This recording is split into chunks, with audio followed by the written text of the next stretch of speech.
안녕하세요. 진짜 세상에 이런 사람이 또 있을까요? 모든 게 다 전부 연기였습니다. 지금부터 제 사연을 들어주시고 현명한 조언 부탁드려요. 우리는 첫 만남부터 영화 같았습니다. 남편이란 놈을 처음 보게 된 날은 집 앞 카페 앞이었습니다.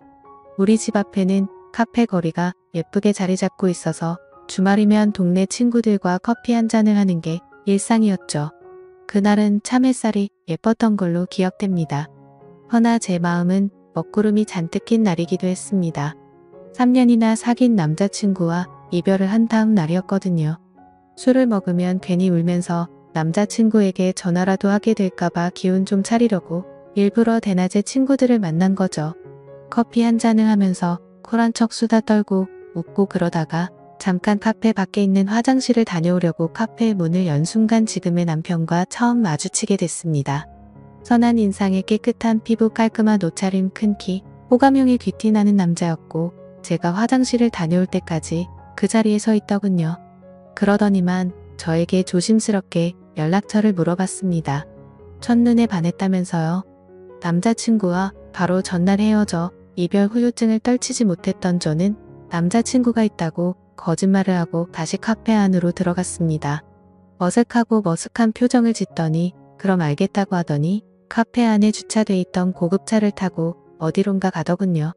그 후로 그 남자는 제가 친구들을 집 앞 카페에서 만나는 날이면 카페 앞에서 서 있었습니다. 본인 마음 받아줄 때까지 언제나 서 있겠다고 하면서 말이에요. 그때까지는 정말 예전 남자친구에 대한 미련이 남아있는 상태라 누군가를 만나고 싶지 않았지만 제 친구들이 자꾸만 등을 떠밀었고 결국 될 대로 되라 시기의 마음으로 저녁 먹자는 남편의 제안을 받아들였습니다. 그리고 저녁이 되자 남편은 저희 집 앞으로 저를 데리러 왔었죠. 본인이 예약해둔 식당으로 이동하면서 남편은 본인의 출신 대학교에 대해서 자연스럽게 얘기를 꺼냈습니다. 서울대라고 하더군요. 그리고 아무리 있는 집이라고 해도 이렇게까지 자기 자랑을 하나 싶을 정도로 본인 자랑과 과시를 많이 하더군요. 그런데 뭐 정말 어려서부터 너무 그런 생활이 익숙하다면 본인한테 자랑이 아닐 수도 있겠다는 생각에 별로 신경 쓰지 않았습니다. 어차피 이런 식으로 하루 만나서 기분 전환하려는 목적이 다였고 그 사람을 2번 만날 생각도 없었으니까 그러려니 했죠. 그 사람은 본인이 한국은행에 다닌다고 말하면서 어떻게 회사에 입사하게 되었는지 신나게 말해주더라고요. 그날 하루 수다를 떨다가 집에 돌아와서 마무리 인사를 주고받았고 다시 연락할 거라는 생각은 안 했었는데 다음 날부터 매일매일 연락이 오더군요. 회사가 안 바쁜가 싶었는데 일하는 시간에도 끊임없이 카톡이 왔고 퇴근한 이후 집에 도착해서도 잠들기 전까지 계속해서 저에게 카톡을 보내며 대화를 하고 싶어 했습니다. 제가 어떤 남자를 좋아하는지, 이상형은 어떤 사람인지, 제 취향은 무엇인지, 어떤 데이트를 좋아하는지 계속해서 캐물었어요. 저는 왠지 귀찮더라고요. 아직 저는 남자친구에 대한 마음이 정리되지 않았던 게 제일 컸고 그래서 연락에 대한 답장을 성의 없이 하거나 안 하거나 했습니다. 그렇게 본인에게 관심 없어 하는 저에게 남편은 정말 끊임없이 연락을 했고 생각해보면 그 남자는 제가 좋아한다고 했던 이상형에 맞춰서 연애 기간 내내 다정하고 성실하고 자기 일에 열정적인 그런 남자인 척 참 열심히도 연기했었네요. 정식으로 만나자는 고백을 받고 며칠간 고민하다가 그래 만나보자 하고 남편의 손을 잡게 되었는데 정말이지 사랑받는 여자라는 느낌을 확실히 받을 수 있도록 남편은 저에게 잘했습니다. 주말 이틀 모두 다 저를 보러 와서 밤까지 알찬 데이트를 했고 시도 때도 없이 찾아오더라고요. 아무튼 그런 생활을 반복하면서도 제가 너무 무리하지 말라고 하면 얼굴 보고 너무 행복해서 본인이 좋아서 하는 거니까 걱정하지 말라고 그 사람은 그랬었죠. 그러던 중 하루는 카페에서 대화를 나누던 중 테이블 위에 놓았던 카드 지갑을 구경시켜주면서 민증까지 보여주었고 자연스럽게 민증에 쓰여진 주소지도 보게 되었어요. 저는 부동산에는 전혀 관심도 없고 무지했기 때문에 그냥 이 동네 사는구나 라고만 생각하고 봤는데 자기 입으로 본인 아파트 자랑을 얼마나 하던지 지금 몇십억 넘는 아파트다 뭐다 하는데 그때 당시에는 별로 관심이 없었습니다. 그냥 진짜 부자 동네에 사는구나 라고 생각했죠. 또 하루는 시계를 풀어서 테이블 위에 올려놓고는 제가 묻지도 않았는데 시계를 열심히 보여주며 브랜드에 대해 설명했고 백화점에서 얼마를 주고 샀는지도 말해줬습니다. 아버지를 졸라서 샀고 백화점에서 할인해서 3천만 원 정도에 샀다고요. 그 이후로도 본인이 사는 곳에 대한 이야기를 귀에 박히게 말하더군요. 그리고 만나고 얼마 되지도 않은 시점부터 본인의 결혼관에 대해서 어필하더군요. 자기는 늦어도 2년 안에 결혼하고 싶으며 본인은 경제적으로도 정신적으로도 모두 준비가 되어 있으니 저만 괜찮다면 2년 안에 본인 부모님께 저를 소개시켜드리고 결혼을 진행하고 싶다고 했습니다. 저는 당황해서 어떻게 그렇게 빨리 확신을 갖고 결혼 얘기를 하냐며 그만하라고 말도 꺼내지 못하게 했습니다. 허나 그런 저를 끊임없이 관심시면서 정말 매일같이 결혼 얘기와 같이 사는 삶에 대해서 얘기하더군요. 거의 결혼을 세뇌당하는 느낌이었어요. 결혼 얘기를 할 때는 꼭 재력 이야기를 항상 덧붙이더군요. 나랑 결혼하면 돈 걱정은 안 하고 살 거야.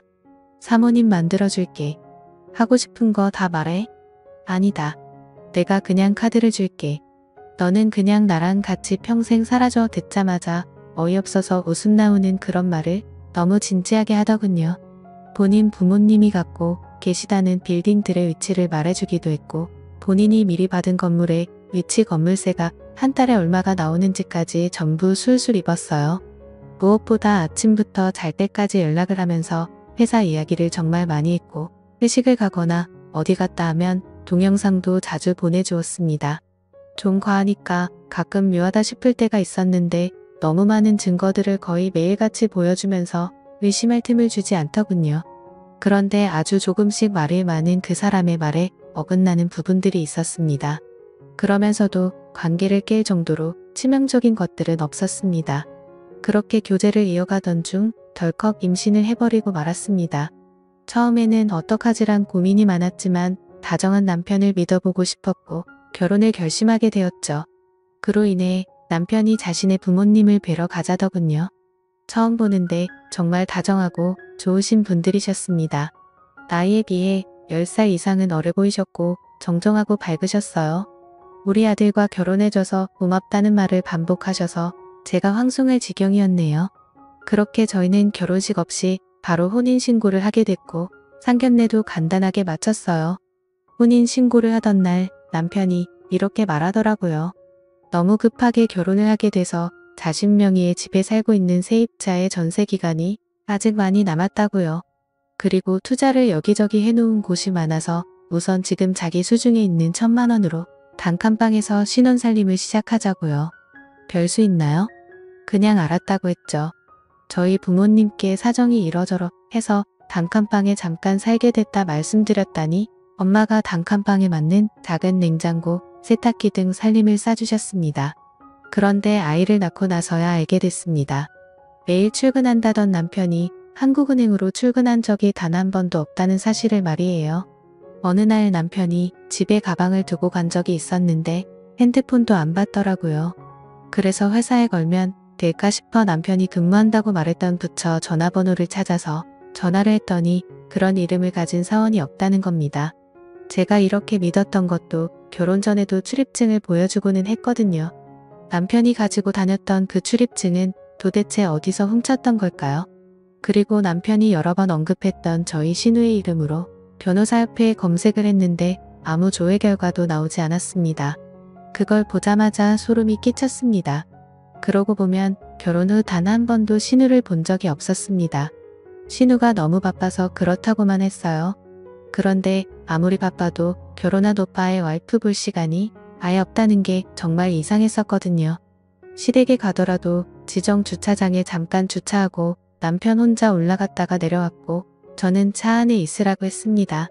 저는 제가 불편할까봐 그런다고 말하기에 저를 배려해주는 거라고 생각했었죠. 문득 그 아파트가 시부모님 집이 맞는지 의심스럽더군요. 저는 그 생각이 스치자마자 시댁으로 갔습니다. 동호수는 정확히 잘 알고 있었어요. 남편 차 유리 앞에 동호수가 선명히 적혀있기도 했고 또 지정 주차 자리에 항상 같은 곳에 차를 주차했기 때문이었죠. 시댁으로 가서 초인종을 누르고 심장이 터질 것 같음을 느꼈습니다. 얼마 지나지 않아 젊은 여자 목소리가 들렸고 문이 열렸습니다. 여자를 따라 3살쯤 되어 보이는 남자아이 하나가 저를 아래에서 물끄러미 호기심 가득한 눈빛으로 올려보더라군요. 저는 혹시 여기에 두 노인분이 사시냐고 여쭈었습니다. 그랬더니 무슨 말이냐고 되묻더라고요. 정말 실례지만 여기 전세로 계시는 거냐고 여쭤봤더니 본인들이 이 아파트 분양할 때부터 매매했었고 쭉 살고 있다고 말하더군요. 그때 알았습니다. 모든 것이 다 거짓말이고 연출된 상황이었다는 것을요. 도대체 이 사람은 누구지? 무슨 일을 하는 어떤 사람이지? 대체 누구랑 결혼을 한 걸까? 그 사람이 지금까지 말한 것 중에 진실은 있긴 한 걸까 무서웠습니다. 그 여자와 대화를 마치고 계단에서 한참을 서럽게 울었네요. 그리고 집에 돌아왔습니다. 그런데 어찌된 일인지 남편이 집에 있더군요. 그러더니 제가 모든 걸 눈치챈 걸 어떻게 알았는지 무릎을 꿇고 울면서 모든 게 다 거짓말이었다고 저를 너무 사랑한 나머지 저랑 결혼하고 싶어서 다 꾸민 거라고 말하더군요. 그런데 본인의 마음은 정말 한치의 거짓이 없었다고 했습니다. 사실 아버지는 돌아가셨고 엄마는 고시원에서 살고 계신다며 신우는 없고 외동이라고 말했습니다. 하 진짜 너무나 소름이 돋고 싫어서 그 자리에서 당장 이혼하자고 했더니 제 바지가랑이를 잡고 울다가 제 아이를 뺏어 들고 안더니 이 피덩이 어떻게 할 거냐고, 이 아이 아빠 없이 키울 거냐고 하더라고요.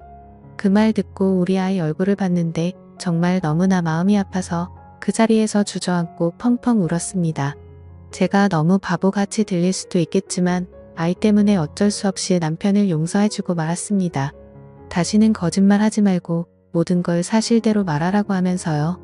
결국 저희 엄마 아빠에게 솔직하게 말씀드렸고 남편은 아빠한테 거의 반죽음 되게 욕을 들었고 어찌됐든 제가 이혼 못하겠다고 했습니다.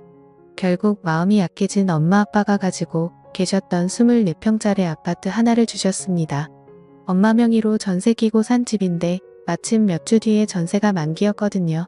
다만 전세금이 상당해서 엄마가 그 전세금을 다 돌려줄 여력이 없었기에 제 이름으로 전세대출을 받아서 들어가 살라고 해서 그렇게 살게 되었습니다. 그러던 중 남편의 진짜 시어머니를 만나게 됐습니다. 그 집에 들어가고 한 달 뒤 연락도 없이 갑자기 어떤 아주머니가 찾아왔었죠. 누구냐고 물어보니 시엠이다 하고는 불쑥 저희 집에 찾아오신 겁니다. 근데 빈손이 아니라 이것저것 본인의 살림 다 가지고 들어오셨어요. 오갈 데 없어서 왔다 하시는데 어쩔 수 없는 일이고 돌이겠거니 생각하고 불만 한번 이야기 안 하고 같이 살게 되었습니다. 그렇게 집에 눌러 앉으시고는 매일 같이 술을 드시기 시작하셨습니다. 캔 맥주를 한 박스씩 갖다 놓고 하루에 6캔씩 드시면서 주사를 부리더군요. 본인 아들한테 전화해서 저를 비난하고 왜 이런 애랑 결혼했냐고 하더라고요. 제가 시어머니께 아부를 안 떨어댔다고 역정을 내셨습니다. 저는 그 모습을 보면서 소리 지르시고 막말하시는 게 너무 싫고 몸서리 쳐져서 방으로 들어가서 아이를 돌보고는 했었죠. 얼마나 그 시간이 힘들었으면 중소기업에 취직한 남편한테 울면서 전화해서 출근 안 하면 안 돼 차라리나 거기 따라가면 안 되냐고 했을 정도니까요. 아무튼 그렇게 힘든 시간을 보내던 중 생각지도 못한 둘째를 가졌고 우여곡절 끝에 출산을 하게 되었습니다. 산모 도우미가 집에 왔는데 무슨 시어머니 몸종이 온 줄 아시는 건지 산모 돌보는 건 신경도 안 쓰시고 베란다 청소 자기 밥 차리는 거나 집 정리 등 자신이 필요한 것만 시키시는 거예요. 산모 도우미도 국가지원 바우치였는데 시어머니가 이게 맘에 안 든다, 저게 맘에 안 든다고 하셔서 수도 없이 바뀌었어요. 나날이 스트레스는 쌓여가고 둘째 낳고 몸도 마음도 지쳐가는데 남편은 회사 일 때문에 외박이 잦아지기 시작했습니다. 오죽했으면 큰 나이가 아빠는 왜 우리 집에 놀러와서 잠도 안 자고 가냐고 물어볼 정도였죠. 퇴근하고 집에 와도 자정이 다 되어서야 들어왔습니다. 그러던 중 하루는 애들 재우다가 저도 피곤해서 잠들어 버렸을 때 시어머니가 방으로 뛰어오셔서 큰 소리로 너는 네 신랑 왔는데 어디서 자빠져 자고 있냐며 빨리 네 신랑 꿀물 내놔라고 하셨어요. 꿀 없는데요 라고 하면 새벽 시간인데도 당장 나가서 사오라고 하면서 잔소리를 엄청 하셨고 저는 정말 너무 지쳐갔습니다. 그렇게 지내던 중 시어머니 건강이 점점 많이 안 좋아지셔서 자꾸 부종이 생기셨고 복수가 차셨습니다. 그래서 결국 입원을 하게 되셨어요. 남편의 월급으로 입원비도 당장 문제였죠. 저는 결혼 전에 신용이 좋았었는데 이미 신용불량자가 되었고요. 남편은 돈이 부족할 때마다 니네 엄마한테 얘기해서 돈 좀 빌려와달라고 하더군요.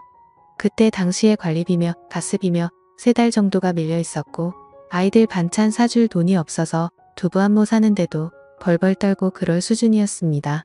그런 상황인데도 불구하고 남편은 매일같이 늦게 들어오고 자신이 결혼 전 빌렸던 돈 때문에 여유가 없다면서 쥐꼬리만한 생활비만 주더라고요. 저는 지금 상황을 차근차근 다시 말했지만 남편은 괜찮아질 거야 라고만 말할 뿐 상황은 전혀 달라지지 않았습니다. 오죽하면 시어머니 입원비를 아들은 신경도 안 쓰고 제가 친정에 부탁해서 내고 있을 정도였죠.